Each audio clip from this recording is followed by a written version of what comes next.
Hello everyone in YouTube land, Nintendo Fanboy 07 back here as always. Alright, it's been a while since my last video.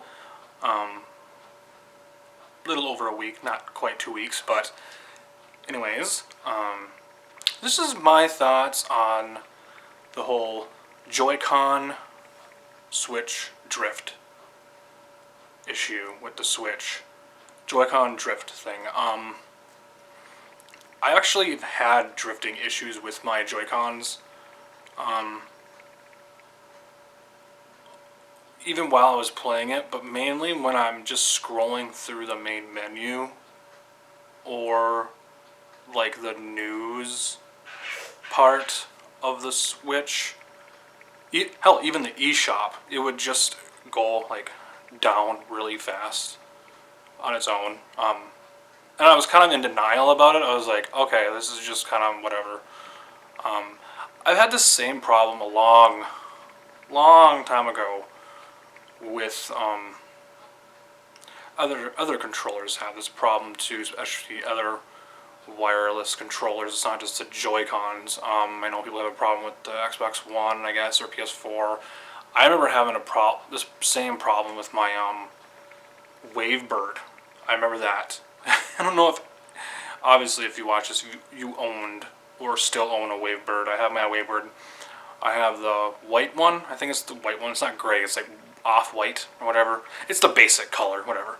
I wanted a platinum one at that time, and I couldn't find one. But yeah, they're awesome controllers. I mean, they have the little thing you plug into your GameCube and set the number or whatever thing on the little dial thing on the thing. And then you takes AA batteries, obviously. Those things are kind of obsolete. You can still use them probably with your Smash Brothers. They're not really obsolete. You can still use them, but they take AA batteries. You might just use your Switch Pro controller. But I haven't tried it, but I'm sure you can use your little connector that came with the Wavebird and plug it into your the adapter, the GameCube adapter. But yeah, I had this problem all the time because I liked using my Wavebird. It's cool. It's wireless and it's awesome. You can sit far away and whatever. I had to keep turning it on and off because it would drift. The character or whatever you're playing would just move by itself, and you're just like, oh, this is stupid. And the switch on the controller is like really weird and wonky. It was just really wonky and weird. So you had to turn it on and off again, or maybe like take the thing that's connected, that thing. I don't know, what would you call it? Receiver? I don't know what you would call it. I don't know. You take the thing and unplug it and plug it back in type of thing, you know what I mean? Like that basic old thing. Plug it and plug it back in. But most of the time I would turn it on and off, and it would just reset it and be fine. But yeah, the whole Joy-Con thing is nothing new. It's annoying as fuck. I haven't said I don't know which Joy-Con it is. It could be the left or right one. I know a lot of people are complaining about the left one. I know a lot of people were having syncing issues too when the Switch first came out also, but obviously the drifting has been happening ever since the Switch launched. I mean, it's nothing new. I don't know which one it is. Do I make a big deal about it? Kinda. I mean, the cracking of the system, when that happened to mine, I made a big deal about it, obviously, because that's cracking of the system and that's awful. Anytime when something like that happens, like that's terrible. It's awful. I'd rather have the drifting issue with my Joy-Cons rather than the cracking of my system for no fucking reason, right? So, but yeah, like the drifting issue it is an issue. It really is. It's a big problem. It makes the games unplayable. You have to send your Joy-Cons in. I mean, they're just fucking Joy-Cons. These things are $80 for two of them. They're $50, I think, for one of them, which I haven't seen in stores for the last 2 years the Switch has been out. I've never seen one Joy-Con being sold at once, like a $50 one. It's just two in a pack, you know, $80, which is a lot. It is a lot for controllers. It really is. $70 for their Switch Pro controller is better, I think. I think $80 for two Joy-Cons is just way too much, man. And that obviously the HD Rumble plays into that, but I don't know. Like I said, I don't know which Joy-Con it is. It did it a little bit when I was playing Smash Brothers a while back.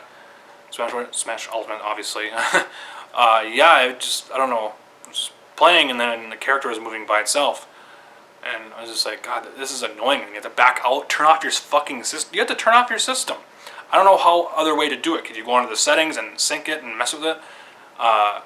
Reset it or whatever? When I'm on the menu and just kind of browsing the news or the eShop or just kind of whatever, yeah, it would just go by itself. Like, like you have like all your games on the main menu. It would just go by itself. It would go up and down. I'm trying to go to the news. It would go back up by itself. And you're just like, this is so dumb. But it is a huge issue. I don't know the technical problem or what's causing it and all. I know people watch videos, people taking it apart and getting in there and put whatever. No, that's not for me. I don't do that. I don't take things apart.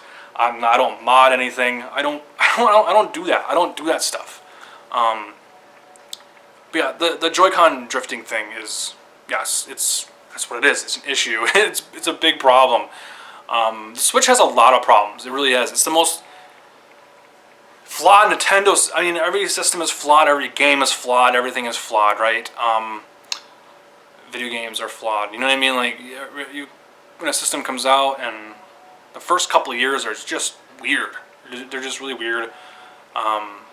People are complaining about a lot of things with the Switch cracking, it's warping, the screen getting scratched with a dock, Joy-Con drifting issues, the syncing with the left Joy-Con at launch. Just the drifting of the Joy-Con is just one problem piled on to other problems. You know what I mean? It's just one other problem. I'm surprised that people are making a big deal about this drifting. And they have every right to make a big deal about it because it makes the games unplayable. I was making a big deal about my cracked Switch a while ago because that should not have to happen with anything that you buy with electronics or expensive electronics. Something that costs a couple $100 to $1,000. I mean, none of that should happen. None of that. Internal problems, maybe it's going to happen, which sucks too.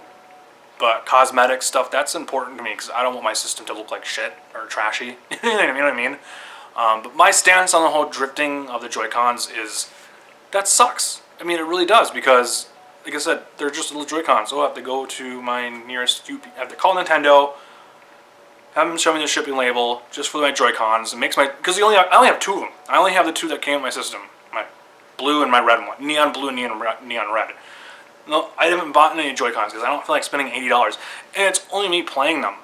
You know what I mean? Like, it's only me playing my Switch. It's not anybody else. I have to share multiple. I have to buy like 4 more Joy-Cons for people. I don't have any kids. I don't have any kids or whatever. People coming over my house that don't have Switches. You know what I mean? Like, oh my God, you gotta play. No, I don't do that. I don't need that.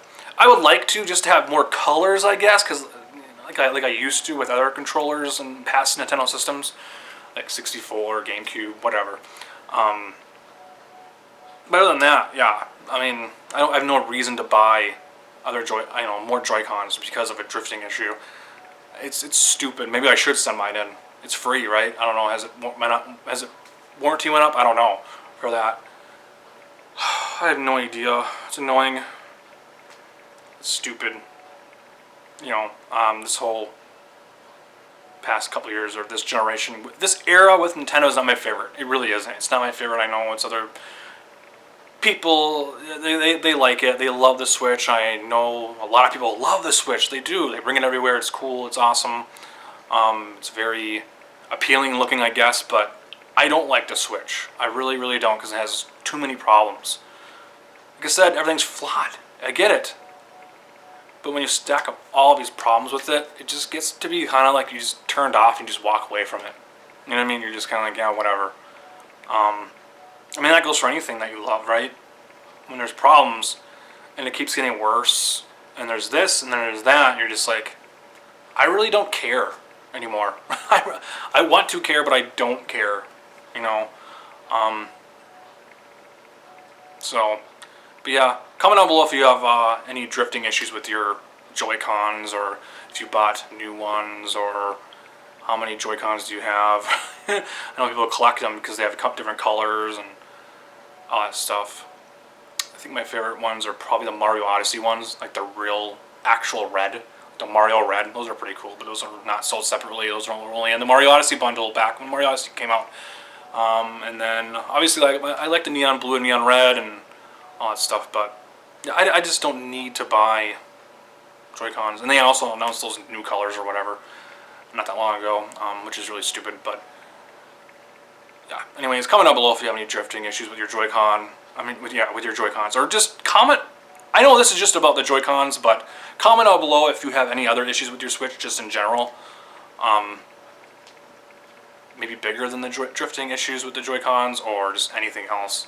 So, but anyways, peace out. More random videos coming soon. Later.